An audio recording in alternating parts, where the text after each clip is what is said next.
Ingagi. I think that's how you pronounce the film. I think.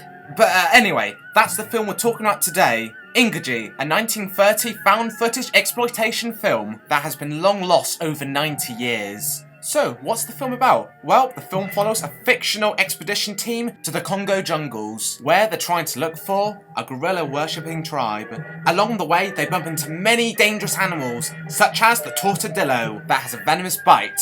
But the tortadillo is nothing more but just a leopard tortoise, with various prosthetics attached to it, just to make it look unique and bizarre. They finally reach the tribe, which is nothing more but just a bunch of white people in blackface, and they watch on with horror as the tribe sacrifices a virgin lady to the almighty gorillas as the gorilla carries her off and...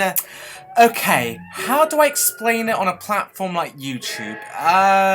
Do you remember those bits in those older King Kong films where King Kong would be holding his lady, but he'd perhaps maybe just get a little bit too attached to her, a bit too close for comfort, and then you'd get a flying dinosaur or a giant snake coming along ruining Kong's fun? Yeah, imagine that scene if none of those giant animals came along. Yeah. Oh, and also throw in some weird monkey-human hybrid baby thing as the result of the ordeal. Yeah, that's pretty much what happens in the film.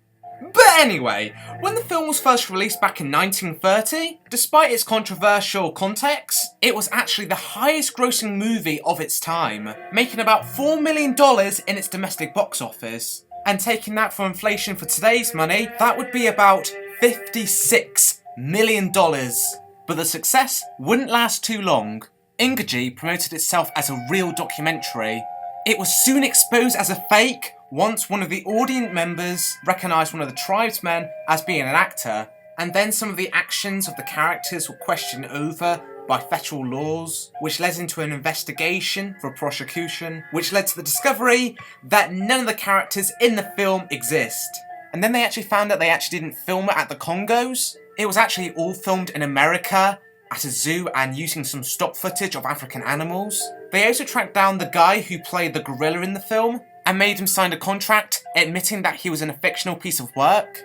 The MPAA caught wind of this notion and sent a cease and desist order against the film's distributors, and then the film distributors sued the MPAA for making them lose profit on the film. Then it turned out that some of the stock footage that they used for the film actually came from an older film, which led to another lawsuit. Eventually, all the investigation, the lawsuits, finally proved to be too much for the film company, and they were finally backed up into a corner by the Federal Trade Committee. Although the committee did offer the film company this: if they would acknowledge that the film was fake, then they would allow them to continue distributing the film. Although this didn't happen, and the film fell into obscurity.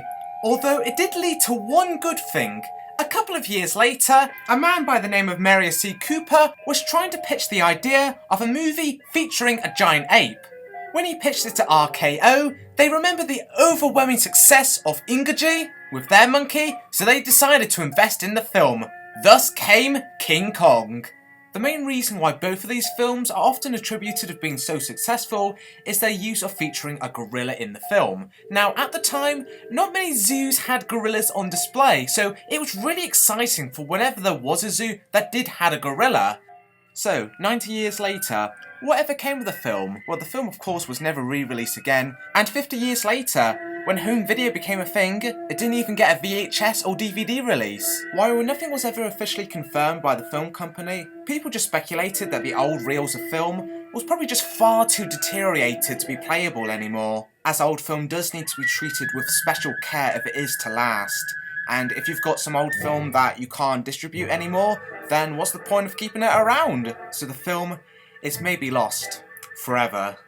But that was until in 2016, the Library of Congress actually confirmed that they did have the old reels of film and actually transfer them onto modern film stock. So it's found, right?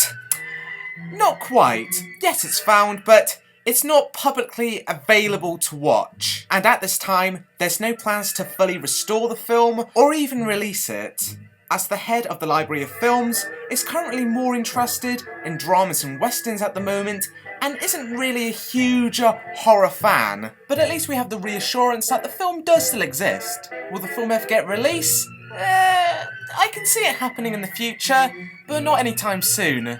And given the context of the film, if it should be released anyway, I'll let you be the judge of that.